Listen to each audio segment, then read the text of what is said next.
बर्तन लेकर के आयो। अरे ये चांदी कहाँ मिल रहा था? बोले 1 नंबर। अरे मैं तो 2 नंबर से आया। बोले वहां क्या मिल रहा था? बोले वहां सोना मिल रहा था। तो उसने चांदी फेंक दिया और सोना लेने के लिए चला गया। तब तक हीरा मोती वाला मिल गया, तब तक बारिश मणि वाला मिल गया। तो ऐसी अनेक प्रकार के अलंकार दान में दिए जा रहे हैं। नंदो महावनमस्तेभ्यो वाशोलंकार गोधनम सूतमागध वंदिभ्यो येने विद्योपजीविना। अनेक प्रकार के अलंकार वस्त्र दान दिए जा रहे हैं। और लोकार ना सुनियाला जरा लहंगा वाला पड़ते सिलाया। ब्रज गोपियों की लहंगे सिलवा रखी इनकी। जब नंद का लाला होगा तब हम पहनेंगे। बढ़िया वाली जो साड़ी है वो केवल कृष्ण के जन्म उत्सव पर ही पहनाई जा रही है। गजब की बात है। मणि कुंडल निष्कंठ, बड़े बड़े प्यारे प्यारे कुंडल, चित्रांबर पतिशिका च्युतमाल्या वर्षा। बड़ी विचित्र बात हुई है। नंदालयम सबलया बृहतिर्विरेजुर व्यालोल कुंडल पयो धरहार शोभा। बड़ी विचित्र प्यारी प्यारी शोभा हो रही है साहब। नंद भवन में आ रहे हैं और यशोदा मैया को बधाई दे रही हैं। यशोदा जी बधाई हो, बधाई हो, बधाई हो।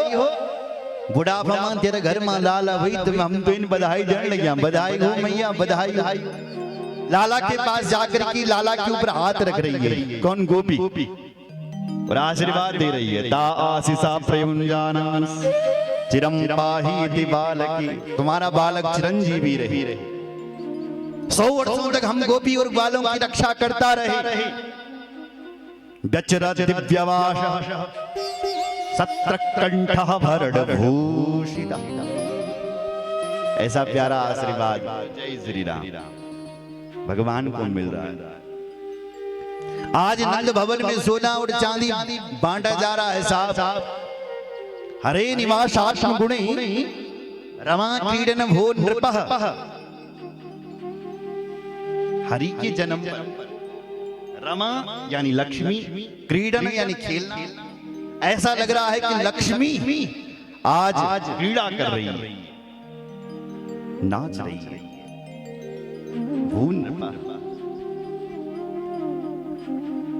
बड़ी विचित्र बात है साहब।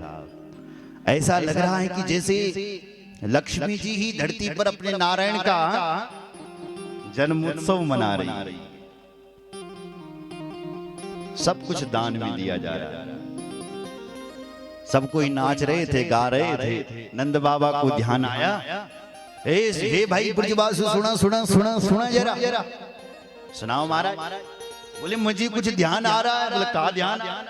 बोले मैं प्रतिवर्ष कंस को कर देन थी और वो कर देने की तिथि चले गए। मैंने ये सोचा कि जब मेरे लाला के हलो तब जो मैं मथुरा कंस को कर दिया।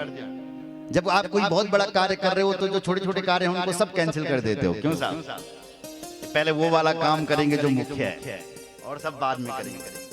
ऐसी भगवान का जन्म मतलब नंद बाबा की बेटे का जन्म होने वाला था। नंद बाबा ने कहा बाद में कर देंगे। तो कहा कि अब सकुशल जन्म हो गया, अब पहले कंस का कर देना पड़ेगा। नहीं तो कंस का क्या भरोसा है कि क्या उपद्रव कर दे। नंद बाबा एक छोटा राजा थे और कंस है बड़ा राजा। इसलिए बड़े राजा ने छोटे राजा पर कर लगा रखा है। साल भर में घी दूध दही बड़े राजा को पहुंचाना पड़ता है। इसलिए नंद बाबा ने कहा कि कंस का कर देना पड़ेगा, नहीं तो दुष्ट आदमी है कुछ भी कर सकता है। दुष्ट से सब लोग दूरी रहते हैं साहब। क्यों जी? टेढ़े आदमी से। सच है कि गलत है? जो सीधे होते हैं ना उनसे कोई नहीं डरता है। जो पेड़ सीधे होते हैं ना वो जल्दी काटे जाते हैं और जो टेढ़े होते हैं ना वो वैसे ही पड़े रहते हैं। तो टेढ़े आदमी से सबको डर लगता है। टेढ़ा जान संकासन राहु वक्र चंद्रमा ग्रसेन राहु। रामचरितमानस गोस्वामी जी ने कहा जब तक चंद्रमा टेढ़ा है तब तक राहु आक्रमण नहीं कर सकता। जन चंद्रमा सीधा राहु भी आक्रमण करने के लिए आ जाता है। बोलो जय श्री राम। वो टेढ़ा रहना भी जरूरी है, नहीं तो दुनिया का क्या भरोसा। तो नंद बाबा कह रहे कंस बड़ा टेढ़ा है, उसका कर देना पड़ेगा। तो नंद बाबा बोले सुनो ब्रजवासियों, गोपान गोकुल रक्षाया निरूप्या मथुरां गता नंद कंसस्य वार्षिक्यं करम दातुं कुरुद्वः। गोपान गोकुल रक्षाया, हे ब्रजवासियों तुम मेरे गोपाल की यानी मेरे लाला की और गोकुल की रक्षा करो, और मैं कंस का कर दे करके आता हूं, वार्षिक कर। इतना कह करके नंद बाबा चले गए। मथुरा पहुंचे, कंस का कर दिया। कंस जैसे ही कंस के पास पहुंचे तो कंस भी बोल पड़ा, बाबा बधाई हो बधाई हो बधाई हो। अब पता चल कि बुढ़ापा मां तेरा घर मां लाला हुई। कंस ने हाथ जोड़े, हाँ हमारा सच में हुआ है। तो कंस ने भी कह दिया जाओ जाओ, हमारा भी खूब आशीर्वाद है। अब कंस को क्या भरोसा है कि हमारा ही दुश्मन पैदा हो रखा है, हमारा ही काल जन्म ले रखा है इसके घर पर, जो मुझे मारेगा। कंस आशीर्वाद दे रहा है। नंद बाबा फिर हाथ जोड़ के बाहर आए, और जैसी बाहर आए महाराज वसुदेव जी मिल गया। वसुदेव जी ने नंद बाबा को देखा तो वसुदेव जी की धड़कन तेज। वसुदेव जी सोचने लगे, अरे मैंने तो अपना लाला इसके घर पर छोड़ा था, अपना बेटा। वसुदेव जी कह रहे कौन? कृष्ण। और ये नंद बाबा इधर उधर घूम रहे हैं, और कंस के आतंकवादी और घूम रहे हैं चारों तरफ। क्योंकि जब से योग माया का जन्म हुआ और कंस उस बेटी को मारने वाला था, तो वो बेटी अपना हाथ उठा करके अंबर आकाश में अष्टभुजा बन करके प्रकट हुई और बोली, दुष्ट कंस मुझे क्यों मारता है? तुझे मारने वाला तो पैदा हो गया। तो कंस ने कहा बहन जी कहां पैदा हुआ है? तो मां भगवती बोली, दुष्ट कंस तेरा जो काल है वो तेरे ही आसपास पैदा हो रखा है, ढूंढ करके निकाल। और वहां से वो भगवती सीधे विंध्यवासन पर्वत पर गई महाराज, और विंध्यवासिनी मां बन करके प्रकट हुई। सुन रहे हो? तो तब से कंस ने अपने जितने भी उग्रवादी थे, आतंकवादी, सबसे कहा कि तुम जाओ और 1 महीने के जितने भी बच्चे पैदा हुए हैं तुम मारते आओ। तो तरबिटन कंस का उग्रवादी से घूमने लगे, हर जगह बच्चों को मारते हुए जा रहे।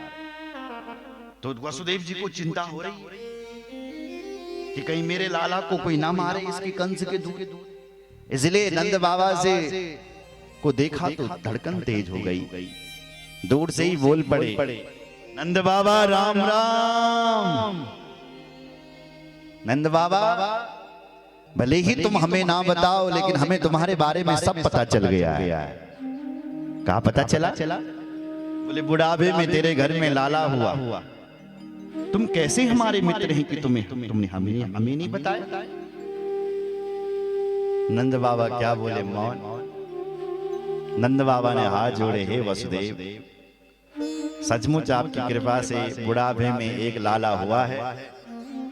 तुम्हें इसलिए नहीं बताया कि हे वसुदेव, जब तुम्हारे बारे में सुना कि वसुदेव जी तुम्हारे 6 पुत्र हुए। कितने? 6। और इस कंस ने 6 के 6 मार दिए, और 7वीं का पतन हुआ। 8वीं एक बेटी हुई जो आकाश में जाकर के उड़ गई। हे वसुदेव जी, जब मैंने तेरे बारे में इतना सुना तो मैं एक लाला की खुशी तुझे कैसे? अहो ते देव की पुत्रा कंसेन बहू हता, एका वसिष्ठा वर्जन कन्या सापी दिवम गता। एक कन्या थी, वो आकाश में दिवम गता उड़ गई। इसलिए मैं एक लाला की खुशी तुझे कैसे दे पाता, इसलिए मैंने नहीं दी। पर वसुदेव जी को तो अपने लाला की चिंता है। देखो एक दूसरे मित्र जो है ना, वो आपस में अपना सुख दुख बांट रहे हैं। मित्र वो होता है जो बोला अपना मित्र का दुख देख करके अपना दुख भूल जाए, सच्चू मित्र बल। निज दुख गिरि समरज कर जाना, मित्रक दुख रज रज मेरु समाना। अपने मित्र का दुख तो पर्वत सुमेरु की तरह समझना चाहिए। तो स्वामी जी ने कहा, क्योंकि राम जी जब सुग्रीव से मिले तो जो सुग्रीव भगोड़ा था, भगवान रो रहे थे किसके लिए? सीता जी के लिए। लेकिन जब सुग्रीव ने अपना दुख सुनाया कि मेरे भाई ने मुझे लात मार करके निकाला, रोने लगा भगवान के पास, तो भगवान राम ने अपने आंसू पोंछ लिए। भगवान ने कहा, हे मित्र मैं अपना दुख भूल गए, अपना दुख भूल गए। राम जो अभी तक रो रहे थे पत्नी के लिए, वो अपना दुख भूल गए और बोले, मित्र तू मेरा मित्र है, अब पहले मैं तुझे सुखी करूंगा, अब मैं अपनी बात में देखूंगा।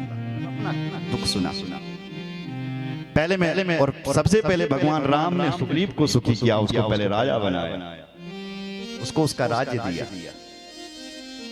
सुन रहे हो? मित्र ऐसा होना।